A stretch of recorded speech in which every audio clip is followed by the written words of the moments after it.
Γεια σας παιδιά, σήμερα θα ανοίξουμε φακελάκια. Πρώτα ο φίλος μου και μετά εγώ.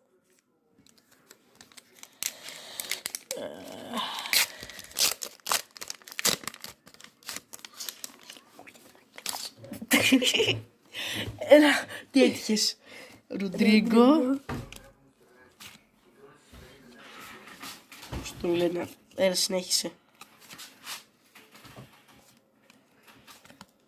Έτυχες. Μπέλιγχαμ. Εντάξει. Οκ, άνοιξε και το άλλο. Έλα, τι είχε επιτέλους μια χρυσή. Δεν πετύχω ποτέ χρυσή.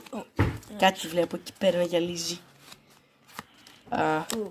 Ποιο είναι αυτό? 24. Εντάξει.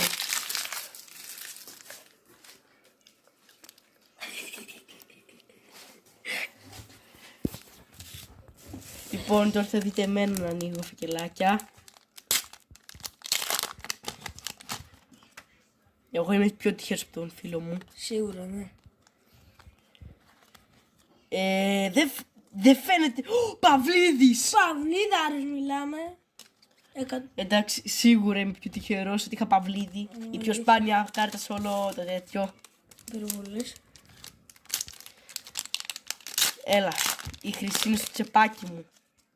Άνοιξα πριν ένα και έτυχα χρυσή. Εντάξει. Κιγουιόρκ.